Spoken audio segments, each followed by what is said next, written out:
Welcome to the very first episode of The Nature of Story. I'm Michael Neelsen. If you're interested in storytelling as a science or as an art or both, it is my goal to make this show specifically for you. We're going to have neuroscientists, psychologists, filmmakers, historians, authors, actors, oral storytellers, journalists, and so much more in the coming months.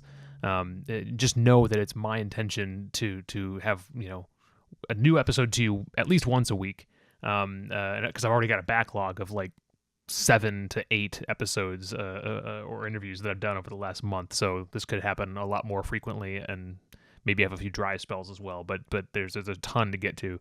But if you're a storyteller or interested in the science of story, think of this as your show. I reach out to me at my email address at thenatureofstory@gmail.com. Let me know how I can make this show better.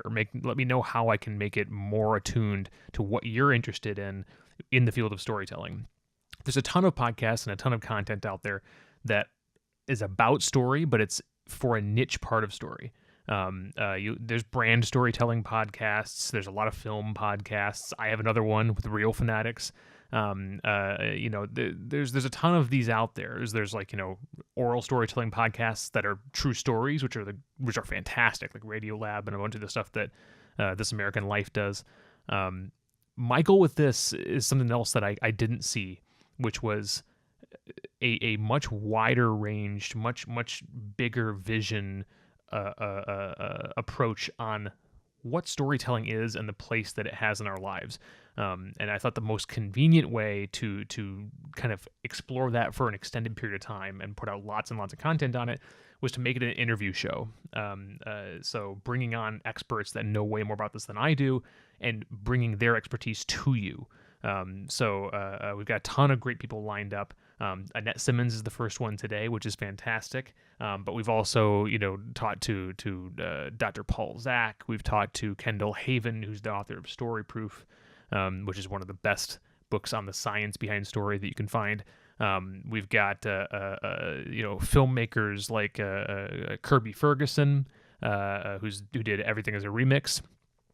We've got the creator of the new philosophy storytelling podcast, Hi-Fi Nation, Barry Lamb. I just interviewed him this morning, actually, so that'll be fun. So much to get to. We'll be talking to storytellers, and we'll also be talking to story thinkers. And the way I'm kind of structuring this is that, the folks who write about the nature of storytelling aren't always the best storytellers themselves, or at least don't focus on it. And the greatest storytellers out there a lot of times try and not get very analytical about what they do, so they don't get too much into the science or the psychology behind it. They just totally give in with their intuition. So I wanted to get both sides of that yin and yang. But obviously today, is going to be Annette Simmons, and she's such a great person to kick this off with. If you haven't heard of Annette Simmons, she is the author of 2 great books. Well, more than 2, but 2 that I've read. One is The Story Factor, which was voted or decided to be one of the 100 best business books of all time by 800 CEO Read. And she also wrote Whoever Tells the Best Story Wins, which covers some of the similar topics. But she is focused primarily on brand storytelling, but she has a psychology background, and she talks a lot like an artist to me. She talks about the risk of sciencing the shit out of storytelling. She's fascinating to listen to. She's a keynote speaker, expert storyteller, and president of Group Process Consulting, whose clients include NASA, the IRS, and Microsoft. Her books, for me, they were one of the first brand storytelling books that I read when I made the transition away from purely art filmmaking into business filmmaking. And what the way she talks about storytelling rings very familiar to me to the way that I thought about it as an artist. So if you're an artist here looking for another perspective on storytelling from a brand standpoint, Annette is a great place to start. In our conversation today, we touched on a lot of really interesting topics. We touched on her definition of storytelling, which is something I'm trying to get with everybody because nobody has the same definition of this thing. We talked about her experience at the Women's March in Washington, D.C. after the election of President Trump. We talked about what may have caused the United Airlines fiasco recently. We talk about her current research for her new book on power in men and women and how the respective genders view power in their own lives differently, which is fascinating. But we focus more often than not, we focus on what science can bring to our understanding of storytelling, and when does it become sciencing the shit out of it? When can you get overly analytical of storytelling? So we got a lot out of the way here in the beginning. I don't want to talk your ear off. I want to get you right to Annette. So without further ado, I bring you Annette Simmons. The first question that I always am interested in is kind of establishing what we feel a story even is, because obviously we'll be talking about story, and there's so many people with so many different definitions for it. How do you sum that up when you think about story as a thing? What are you thinking about? Yeah, I think that's a brilliant place to start, because story is one of those big truths that you can see from many different angles. And there's just, there's this plethora of advice, over the internet right now. I guess we're doing some of it right now. And one of the things I see is that the approach to story really matters in terms of where the field, the person came from. So in theater, the idea of a story is grounded in the obligations one has to an audience, and what's considered successful, getting that response. They've learned that there are certain patterns that work. And then in neuropsychology, there's this whole new way to think about it, where we're measuring the hormones, the oxytocin, the dopamine, and like we're trying to hack it from that direction. And so for me, because I come from psychology, my experience of story is that it is the path I use to guide my interpretation of the present. And so when I'm wanting to guide someone else's interpretation, right, then I'm telling a story. And that doesn't limit me to the constraints of plot, setting, characters, although those are important. What I concentrate on, and this is the definition I use for myself, is that a story is a simulated experience that feels meaningful both to the teller and the listener. And that keeps me focused on what it is that I'm trying to do here. I'm trying to connect based on meaning. And the best way is to talk to the body in its language, which is see, hear, smell, taste, touch. Our sensory, intuitive wisdom keeps the emotions and the physical body in conversation. And so when I tell a story, I'm not looking at what I'm doing at a purely cognitive level. I am trying to create for that person's imagination an experience. And so sometimes I just use the shorthand of narrating a significant emotional experience, which has the dual ability of giving me a sweet little acronym called SEE. So that's what I do when I tell a story, is I help someone see a different point of view, see the same thing in a different way, or maybe even see something that they've never seen before. It's like taking someone on a field trip to an event that they can then file away in their memory like a real experience, because that's what it feels like when I do it well. Right. Well, that makes me think a lot about some of the things I know I've read you in your books with the story factor and whatnot, but also just in general communication, the idea that you can shake someone off a previously held conviction much more easily by putting them through an experience, in the sense that, that's how, we can all have life-changing experiences, right? And if these are simulated experiences, I suppose you're playing to that same part of the brain, I guess, if that's how you think about it as well. Well, it's the part of the brain that controls our interpretation. And so if you're going to interact with someone in a way that changes their future interpretation by giving them a different experience, yeah. Yeah. So talking a little bit about bring it back to your history here a little bit. How did your life turn to story as a thing, as your focus? I started studying psychology when I was like 13 or 14. My dad was a social worker and he really didn't know how to interact with me. So he gave me books on transactional analysis or rational emotive therapy. And the framework that I began to develop is looking at through the lens of why do people do what they do.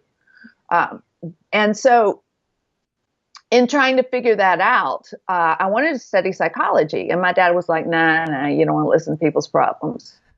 So I studied marketing, which is actually psychology. And it's really, it's a more rigorous form of psychology in that if you're not good at it, you don't get to do it again. There's measures and elements. But the psychology part of it led me, after I worked for a big advertising agency, JWT in Australia, led me to go back to graduate school. And I studied adult education and more psychology, never good enough. And what I learned is that as adults, we are experiencing a lot of the same sort of dilemmas by virtue of being human.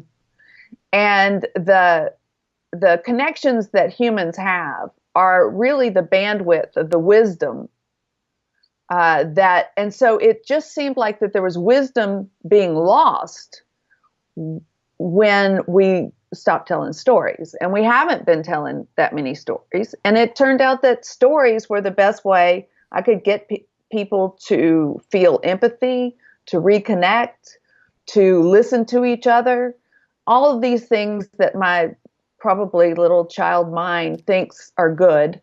And so that's what drives me, is I genuinely believe that stories embed a level of wisdom that we cannot transfer with bits and bytes. Yeah.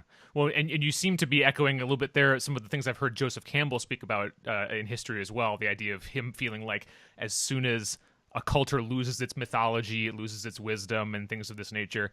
And he used to talk about in the 80s, the idea of like, you could just open up the newspaper to see the result of this. And I feel like that's very much today when I think about communication breakdowns today.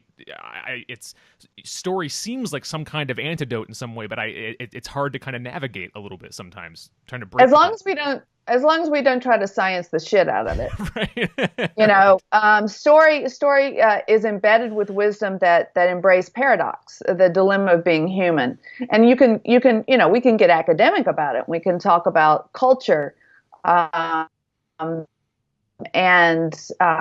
culture exists because groups of humans need to kind of pretend like they know the answer to unanswerable questions. Culture is, my favorite writer about culture is Fons Trompenaar. And he talks about, the predictable dilemmas. One of them is rules or relationships. And so as we balance, if it's all rules, you're a bunch of little Nazis. And you don't have very good relationships, which frankly, I think is what happened with United recently. I think that the balance has shifted because it is so easy to automate rules and so difficult to automate relationships. And so I think that's why I make a living teaching people storytelling, is because the businesses that hire me understand that the less investment, the decrease in investment in relationships is no longer providing a return on investment. It's reached diminishing returns in terms of what it is we can automate. And we're having to balance it out with meaning and connection and personal ethics. So getting a little tactical, how does one, and obviously there's a whole school here to go to with this, but how does one start applying the simulated experience of story in these situations? Like in theory, how could a United in the future reshape itself to handle those sorts of things differently? Or how could, in individual experiences? Yeah, and this is where I use a lot the micro to the macro. because there's a lot of correlations. And just as you and I have had a moment where we thought, wait a minute, who am I? What is most important to me? What is not important to me? Just in order to live a life, you need to have a solid identity. And all of us get a chance to find out when our identity has missed the mark. And so what I need to do when my identity has missed the mark, it's not producing the outcomes that I want to produce, is to go back and I think the highest leverage point is your who I am story. And particularly with United, I think one of the things that happened was that over time they felt like employees, and I've been flying United since 1983, okay? And I think that employees were tasked with so many tasks that the pressure between customers and employees got really tight, you know, and the pressure between the employees and the employers began to get resentful. And there was a point at which we stopped calling people stewardesses and we started calling them flight attendants. And there was a place where the staff began to refer to themselves as being primarily here for your safety. And so what happened is that their story changed from being a hostess, and you know that's the history, the gender split, into being a guardian. And once you began to live the story of a guardian, the staff was actually feeling more self-respect, and I think the CEO's reaction, where he was immediately behind employees, you know, supporting employees, I think that is a story that really did help them for a very long time. That, you know, our employees are our biggest asset, because it's a natural dilemma. It's the customer is king or is employee, you know. So storytelling helps us manage polarities like that. And it was time, or it may be time now, to rebalance. At that point, you know, elevating the employees in a situation where they feel more self-respect and dignity as guardians worked. But now what happened is that the tension between management and employees got shifted to employees and versus customers. Got it. So like, oh, sure, go ahead. No. So I find it helpful to think of that macro micro too, because you seem to be talking about the story of the guardian, which is kind of like that umbrella in many ways that you're talking about here, and then you've got these like the individual pieces, the ways in which that story is lived, the actual simulated experiences that come from a guardian are being the actual interactions, I guess. Is that how you would sum that up? Well, it one of the things that I'm learning about story is it delivers context to things that are, you know, that need context. And right now we all need context. It's kind of confusing right now. And so you get to choose your context. Of course, we always got to choose our context, but we didn't know that. Our culture gave us a context. For instance, that rules relationship, you were born into a country where either rules were more important or relationships were more important. You know, the research that demonstrates, it's one of my favorite questions, is asking, if your boss asked you to paint his house, would you do it? And, you know, in America, we're like, hell no. But you go to South America and it's like, well, yeah, I guess, you know. And so it's now with globalism, imperative for us to actually choose a context, because otherwise managing this polarity of, you know, am I here to serve or am I here to guard? And that polarity is incredibly important, acted out on the world stage right now. Safety and anxiety can make you safe up until the point where it doesn't make you safe anymore. Yeah. And so storytelling has a capacity to not say that safety's not important, but to balance, because it's an experiential expression of value. One of the African tales that I find chilling and yet maybe it feels like it applies to the world right now, is that the animals got together and they had a contest for who was the strongest. And the monkey swung through the trees, and he was moved faster than even the cheetah. And then the elephant said, "Well, that's nothing. Watch this." And then he trumpeted a sound so loud that the entire jungle became silent afterwards. That's strength. And then the human came and got a rifle and shot both of them.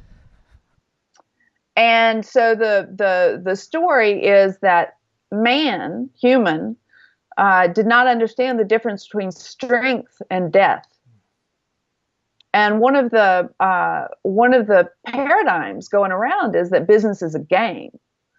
And if we look at business as a game where there's winners or losers, then we end up imposing upon business the downside of that story.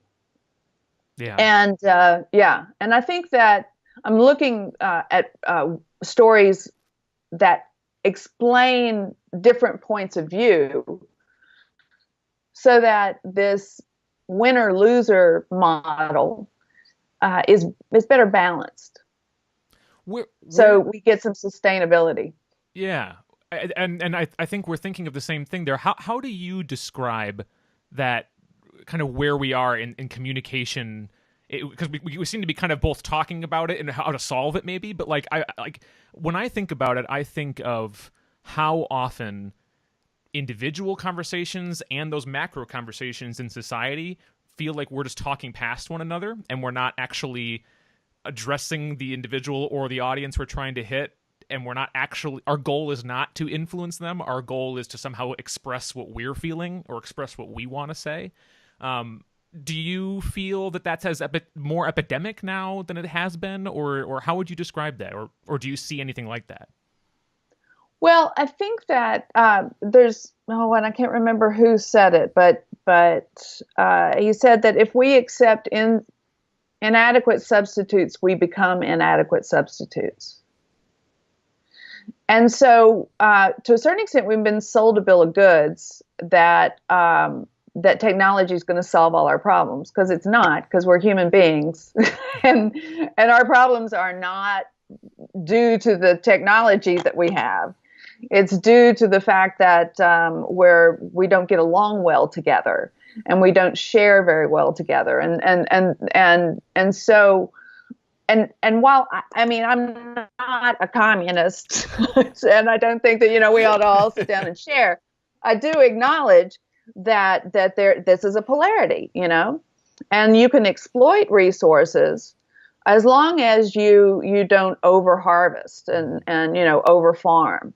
And so I think that technology has accelerated our ability to exploit data. Mm. And and our ability to find ways to increase efficiency that we did not yet understand cost connection. Yeah. And that seems to lead to that kind of axiom, at least, that we all think is true, which is that the data speaks for itself, right? I mean, if you get it down to parse it down to the individual units of data, it'll all make sense somehow. That's not a story that has proven true for me. Right. I think that when you try to science the shit out of storytelling, that you invoke a reverse alchemy where you turn gold into lead. Sure. And that's from the perspective of my advanced stage, where I have seen so many leadership training fads come and go. Where when it came, servant leadership, was just absolutely empowering and meaningful. And then over time, we automated pieces of it until it was meaningless. Because without a human presence there, things don't have a whole lot of meaning. Yeah. Yeah. So given all of that, how does one go about trying to use story to influence, I guess, as being the center of the book, the story factor, for sure. And absolutely. And whoever tells the best story wins. Yeah. We have to embrace the polarity, or else we destroy that which we seek to understand.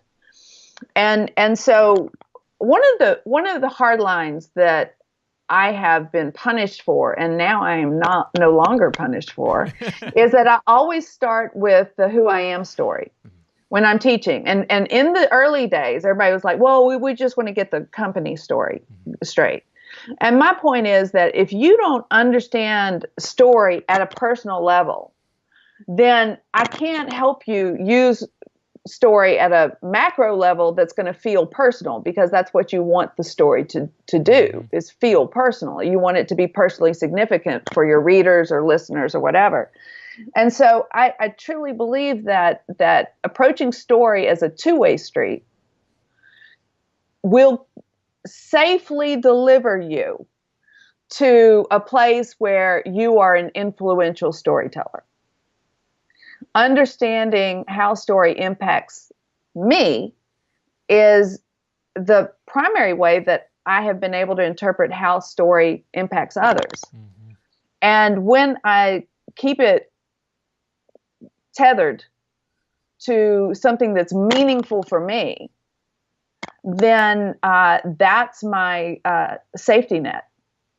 And if I can't tell a story that's meaningful to me, then I have to listen to the stories of the people I'm trying to talk to until I find that sweet spot.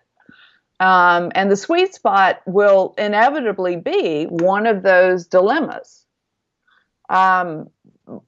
Story, a lot of people say, well, you always have to have conflict in a story.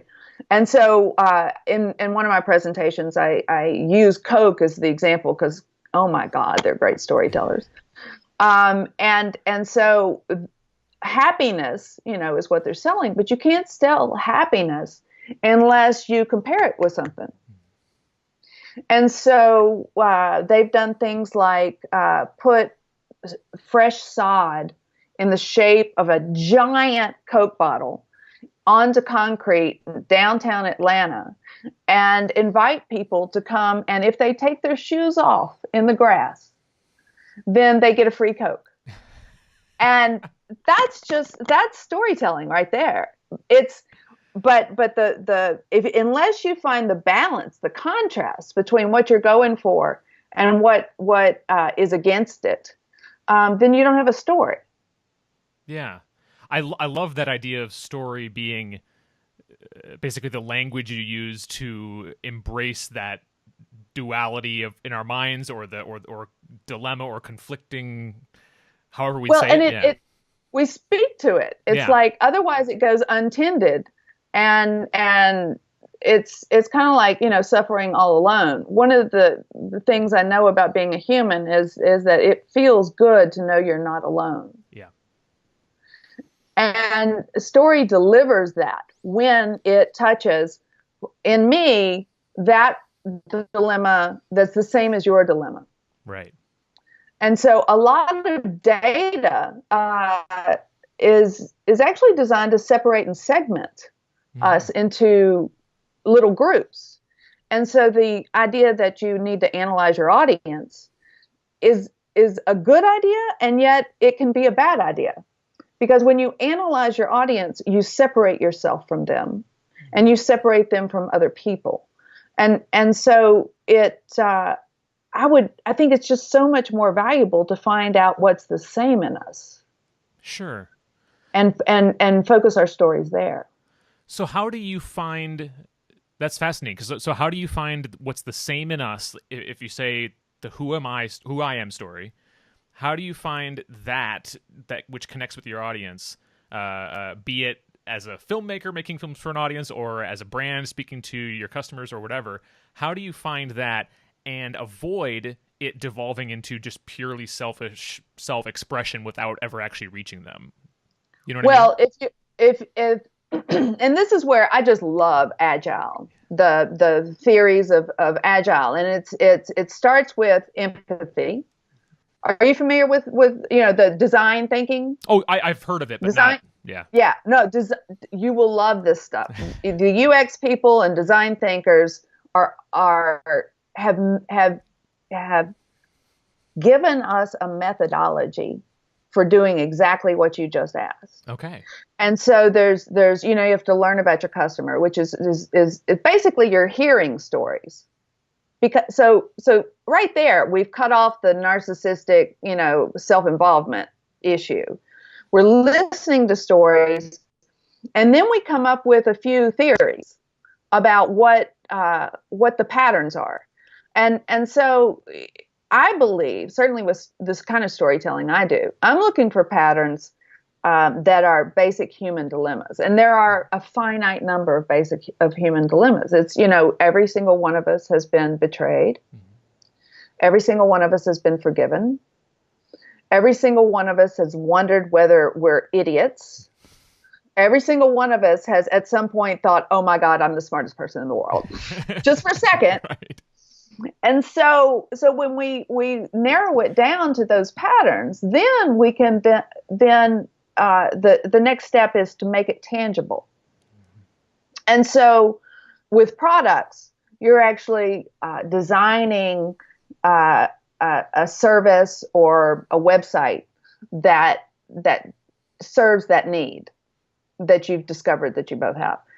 And what with story is simply telling a story that makes that tangible and that connects us and helps us realize we're on the same page here. And that connection creates trust. Yeah. And it's through trust that we can have a sustainable business.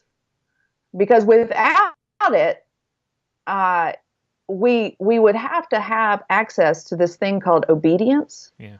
And we do not yet have access to this thing called obedience.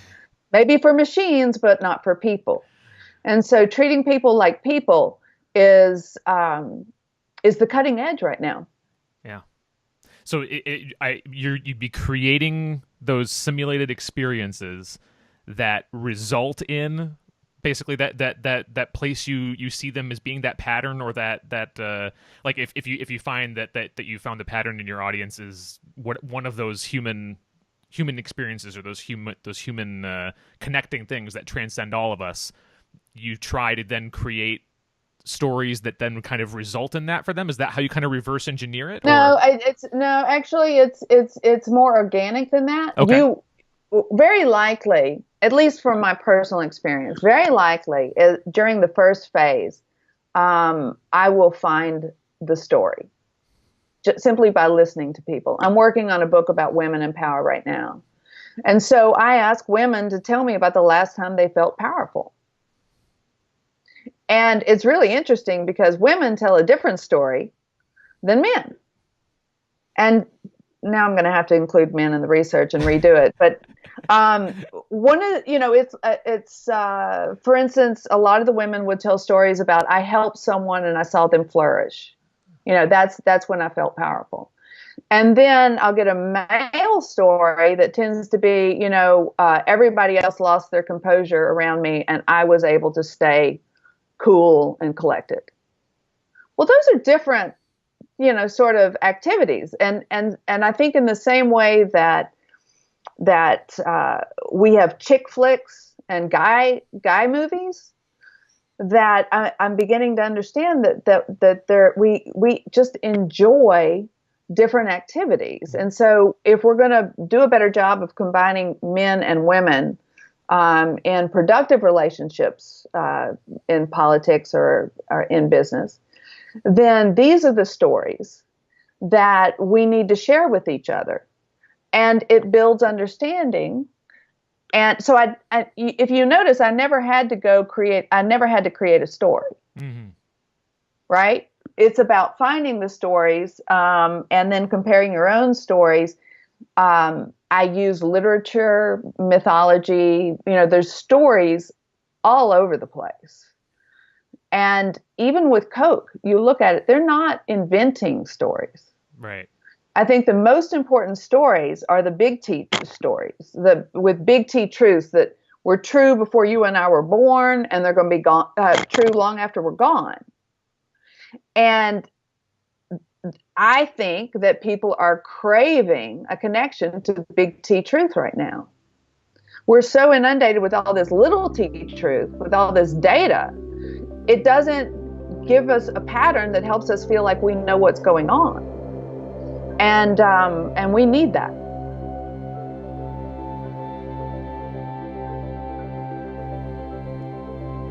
We'll be right back. This podcast is produced by StoryFirst Media, a video content production company focused on storytelling. Cultivate your audience with story, then convert them to customers. Let us know about your upcoming video project at www.storyfirstmedia.com. If you're consuming this content, you're either listening to it as a podcast or you're viewing it as a video because it exists in both forms. If you'd rather watch my guests and I talk over Skype video, you can find this and all subsequent episodes by subscribing to my YouTube channel. Or if you'd rather listen to the conversation, it's available for download wherever you get your podcasts. I really think these conversations are valuable and will only get better as we go on. And having earned your attention means the world to me. These aren't short conversations. So if you have any comments, questions, suggestions for guests or topics, books I should read, etc., please email me at thenatureofstory@gmail.com or get me on Twitter or Facebook at Michael Neelsen. That's Neelsen. All right, back to the interview.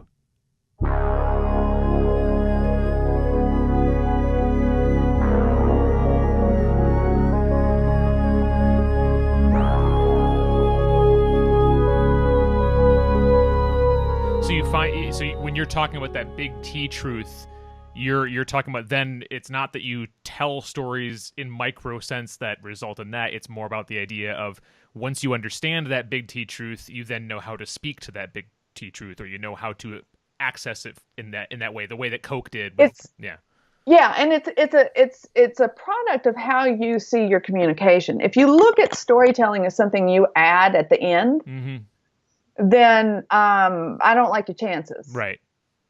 But if you began from the beginning to try to figure out what story you actually are living or telling or sharing with your customers, then you don't have problems with trying to figure out, how to create a story. Right. It's there.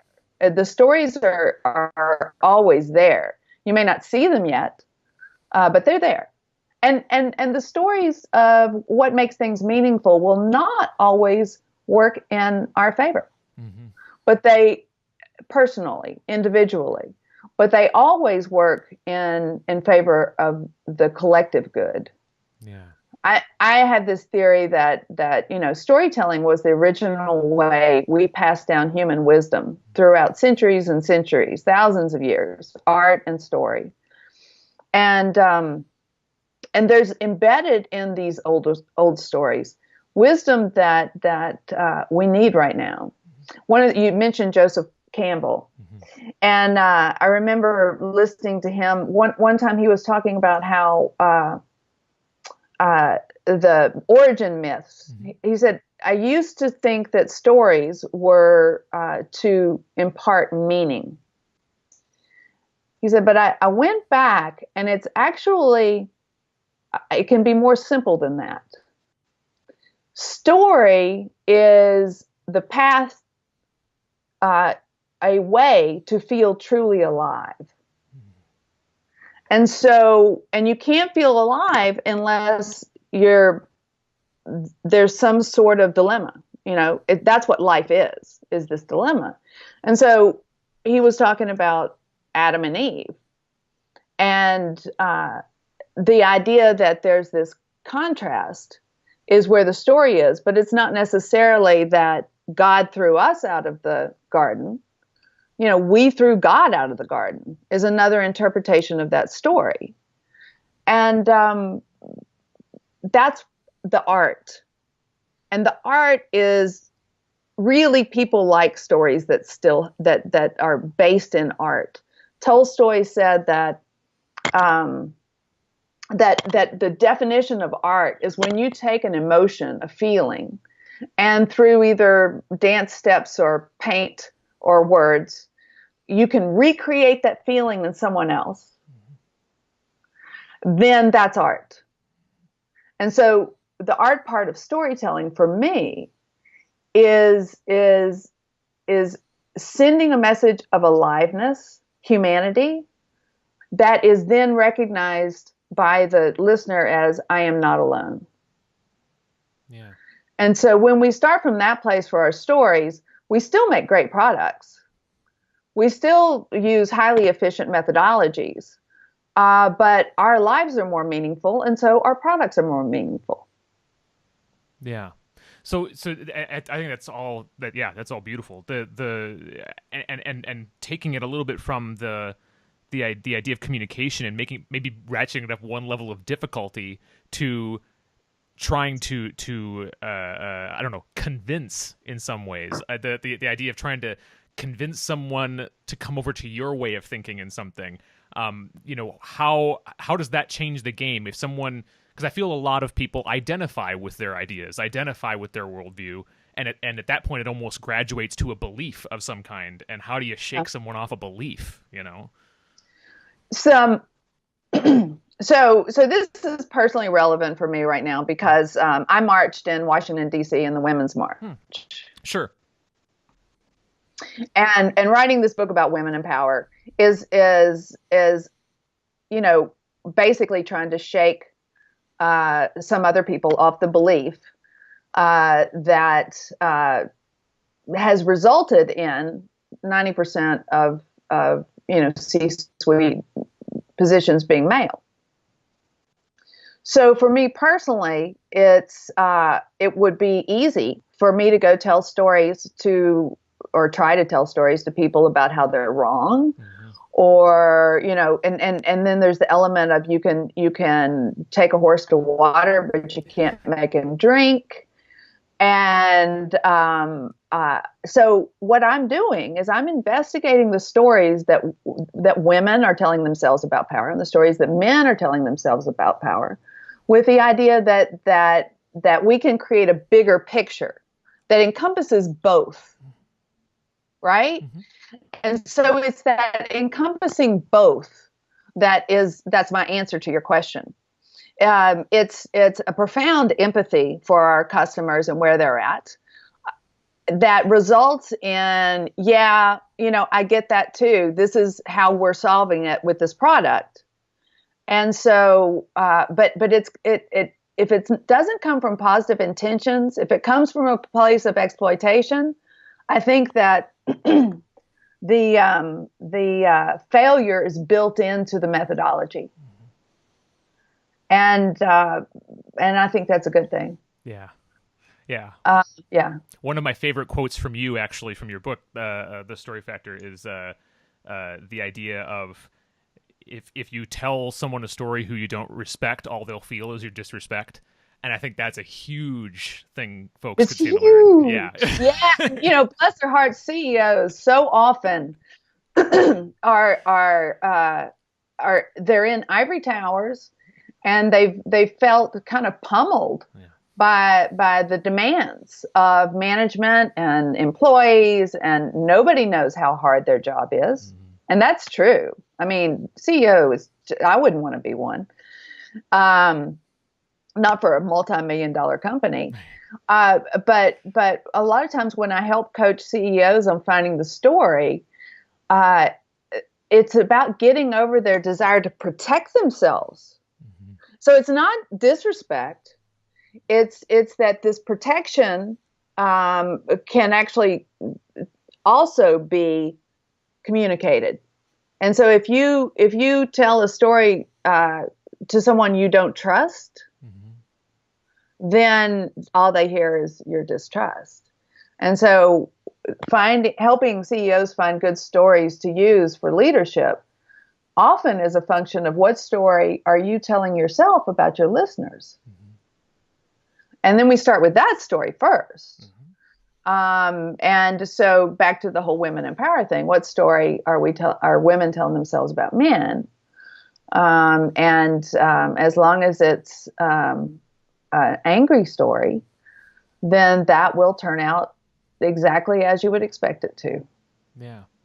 And you're right. This all comes down, the more we talk, the more I'm getting to this, that it all comes down to macro, micro, because I've heard through a lot of your work and read through a lot of your work, the kind of trying to reconcile the internal brand story with the external brand story. And it sounds like now you're talking about the internal personal story with the external story of the people you're talking to. It's on every level the same game. Yeah. That's well, and it's if we don't speak to people individually, we can't speak to them collectively. Yeah.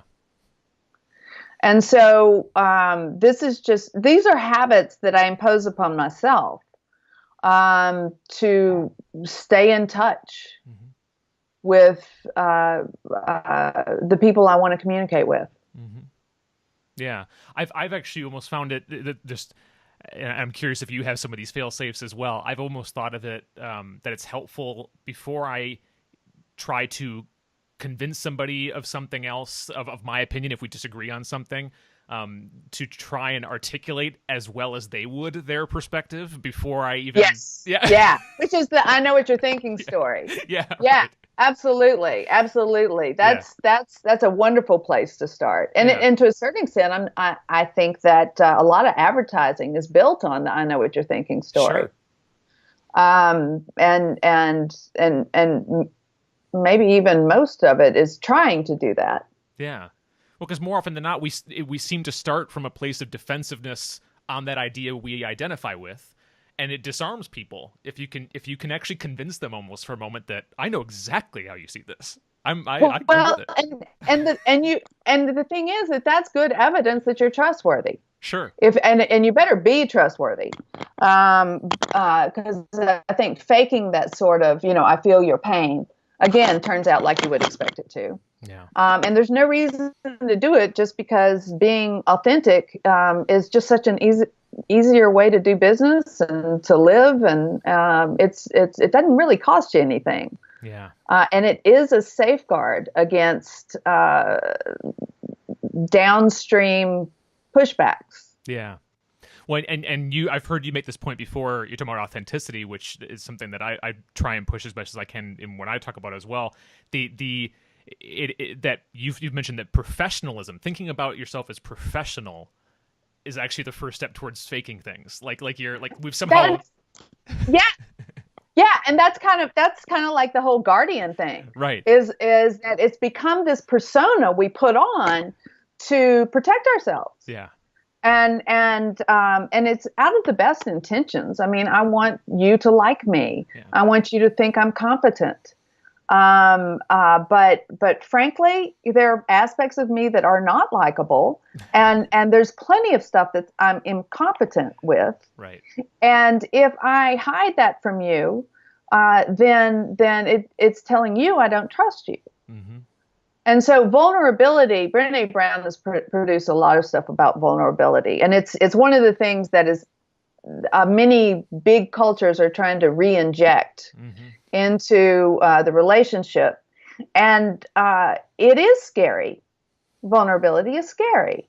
And so the only way we can have this authentic relationship is that, we implicitly make some agreements that I won't mock you if you don't mock me. I won't call you an idiot if you don't call me an idiot. And this is real basic stuff we got in kindergarten. I think there was a book written a long time ago. I learned everything I needed to know in kindergarten. But these are big T truths, and it's not like we're going to hack our way out of big T truths. Yeah. On that point, actually, I was asked at a talk I gave not too long ago on storytelling here in town.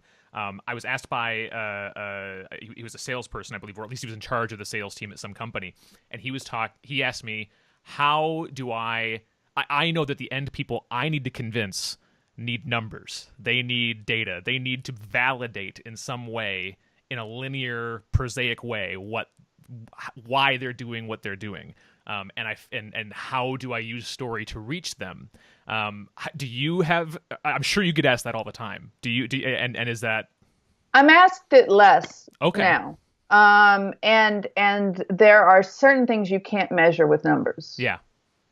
And so to try to measure it simply sets up a system where there's this proxy measure, like patient satisfaction right now for hospitals. Bless their hearts. And it distorts the mechanism for actually providing satisfaction by trying to, like I said, science the shit out of it and turn it all into numbers. I think that there are two kinds of truth. There's this, the objective truth and the subjective truth. And if someone can only think in terms of numbers, then eventually they'll get the picture that that's not enough. That ends badly, for everybody.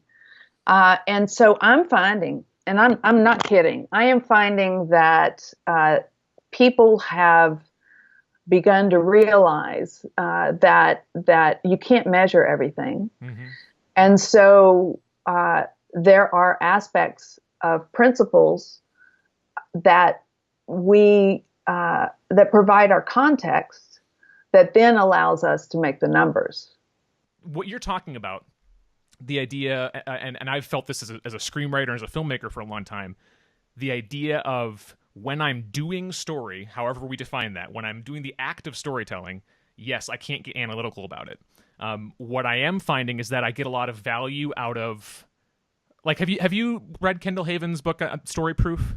Yeah, yes, so I like Kendall. Yeah, so I've got him coming on the show next week, and I find it fascinating and ironic in a beautiful way, but in a funny way, that we talk about story as a tool to persuade. All of us do this, and yet, in order for him to persuade NASA, he had to put together a whole bunch of data. Right. And I think that's interesting because he's advocating for the persuadability power of story by not using story in some ways, and I think that's interesting. Right. So it's does that say to me that NASA couldn't have been won over by story? In which case, where does that line get drawn?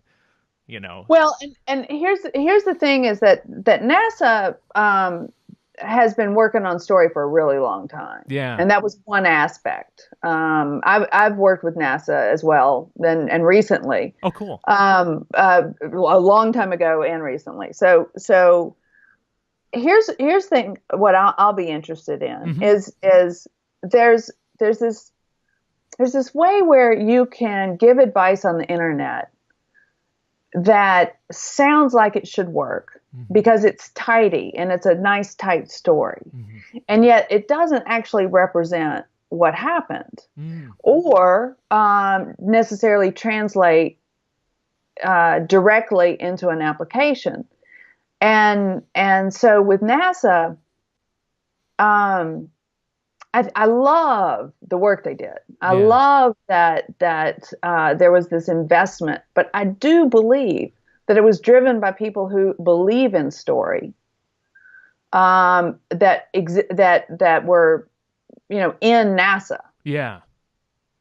And so it's, and here's the problem with turning story into the language of the objective thinkers. For me. Yeah. And that is that when we do that, they retain the assumption that they can science the shit out of it. Right. And so then their approach to storytelling is still limited by the context of only objective thinking. Now, what happens is that I use all these statistics just like everybody else does to earn credibility. Right. And so the the Who I Am story that I tell has lots of statistics in it, but I can't actually take them to the next level. Okay. Until they embrace that part that is still invisible Yeah. from a purely objective standpoint. That ambiguity. And it just delays the teaching moment in a way. And I don't have this figured out either. Right. By any shape or form. But that's what I think right now. There's numbers that can prove. The thing about science is that science, in order to come up with a number, you have to remove anecdotal evidence, and you have to remove emotions. That's storytelling. Right. And so it's like Schrodinger's cat. The minute we open it up, it's gone. And so trying to figure it out with that particular methodology of thinking is an incredible waste of time. Yeah. But you have to have faith in something. And so people who have faith only in numbers will tend to find that they are missing meaning pretty soon. Yeah. And what we sell is meaning, and how to keep meaning in your life, and how to stay connected. And you can tell just by Starbucks that people pay for it. Yeah. Pay for context. Yeah. While you may not be able to make a linear link between each detail that Starbucks has put into how their stores look, and how they train their baristas, and they train their baristas to be friendly. They give them cognitive rehearsal on when a customer is rude, so that they're prepared for it. And in a way, a lot of storytelling is a cognitive rehearsal. And so using stories to train employees and to build culture is will prevent negatives in a way where you can't measure a missed failure. You really can't. That's not going to happen. And so it seems to be this people who fight for numbers only. I just let them find out for themselves, and they come back. Yeah. It doesn't take long. And I wrote this book in 2000, and there was a period of time where everybody was all about the numbers, and the ones who have really invested in storytelling understand that you can't make it work that way. But if you try to make it work that way, it doesn't work. But building context and helping people feel connected is more of an art. And so everybody has the talent to do that art. It's a folk art. Yeah. And so it's developing our talents in this folk art of communication, which we call storytelling, that builds our success. Yeah. And as a filmmaker, I definitely relate to the idea of feeling like you end up splitting the cat a little bit when you start really trying to analyze it as you do it, or think of it in an analytical way as you create story, or as you tell it. Do you feel there's any value in some of your background in psychology? You said at least to some degree. Do you feel there's any value in better understanding the effects of story? That are those things you can remove emotion from, like activity in the brain or dopamine or any of those sorts of things. Do you find value in being able to see that at all? I have found it valuable to tell these stories to other people to get them to be interested in storytelling. And yet I have not found the whole oxytocin, cortisol, dopamine sort of target to improve my stories technically. They to a certain extent, maybe, maybe it helps me find that context. But sometimes it causes me to focus on the wrong thing. Yeah. And so my mentor, Doug Lippman, taught me the feedback process of appreciations. And this is just a methodology that I have found works brilliantly and actually preempts some of the problems that teaching storytelling can create. If you let a group give critical feedback to a person when they first telling a baby story, they'll kill the story. Because all they're focusing on is, and when I was working with the FDA, one of the guys who wasn't following the rules about feedback told a nurse,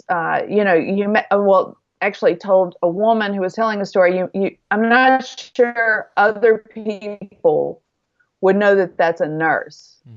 And her entire focus went to, oh crap, I've got to make this nurse obviously a nurse. And so the second telling of her story was not as engaging. It wasn't as interesting. And so in the same way, I feel like if I focus on oxytocin and neuropsychology, that I lose touch with the art part. Yeah. So I study it. I do study it. But then when I'm doing storytelling, I put it in its place. Yeah. Yeah. It almost feels... It feels better used as almost a tool to, as you said, have someone feel like it's safe to explore this. Like, look, we do measure some things. Now let go of it. I'm really glad that people are doing the research and proving to the objective thinkers and the number of people that, emotions matter and that emotions alter your interpretation of events. And if you alter somebody's interpretation, you alter their eventual decision, the conclusions they come to. And hormones do that. I mean, Lord knows testosterone does it. In many boardrooms, I have seen testosterone creating a context that guided everyone's behavior. Yeah. But go ahead. Yeah. We get to choose. It's being a storyteller is coming in touch with the idea that we get to choose our context. And so when I teach storytelling, for me, the most valuable skill that I'm delivering, when I teach storytelling, what I'm teaching is what I call perceptual agility. And it's an internal skill that's very similar to spatial intelligence, where you can imagine an object, the top of the object, the side of the object, and you can see it in 3D. When we teach storytelling, when we learn storytelling, we begin to develop the skill to be able to sit in our chair, to sit in the chair of the consumer, to sit in the chair of the government regulators, whatever. We develop that capacity to see a 360 view. And that makes us more creative. And that's where innovation comes from. Yeah. I can't prove it. Yeah, right. There's the rub. Yeah. My last question, I guess, comes down to a point of, again, something that transcends everyone who thinks about this stuff in my mind. We all talk about how powerful storytelling is, and we're all convinced of that in the world of people who believe this. What responsibility is inherent in that idea then, I guess, if we believe storytelling is so powerful, if we believe that storytelling, we're almost as humans vulnerable to stories in a sense, what responsibility is on the storyteller in wielding such power, I guess? And I'm curious just where you would take that. Well, we can look at how culture has treated storytelling for thousands of years. The storytellers that are successful tend to be the ones that people respond to. And so I believe that humans are more good than bad. And I want to be part of the good. And so it's real clear when I'm looking at storytelling that it's my perception of what's good. which is part of that perceptual agility. I think one of the things of becoming a storyteller is that you begin to realize that there's a ambiguity to good, bad. I mean, because numbers are about right, wrong. Story is about good, bad. Mm-hmm. And so I take responsibility to interpret, to examine what I think is good, mm-hmm. In terms of both my individual well-being, the organization's well-being, and then the global well-being.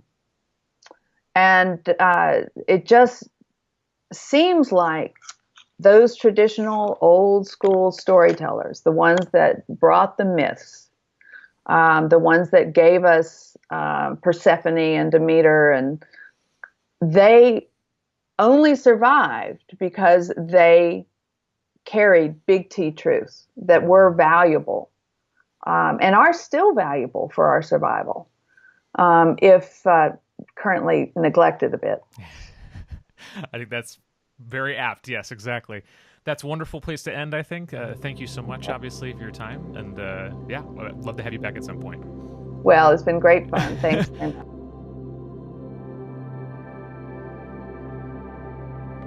You've been listening to The Nature of Story. I'm Michael Neelsen. You can find Annette's books on Amazon.com or AnnetteSimmons.com. You can listen to the audiobook of my favorite personal book of hers, The Story Factor, the second revised edition, on Audible.com. You can also find her on social media on Facebook and Twitter at The Story Factor. This podcast was produced by StoryFirst Media, a video content production company focused on storytelling. Our editor is Ryan Smith. Original music composed by Alexander Valdes. Until next time, I'm Michael Neelsen.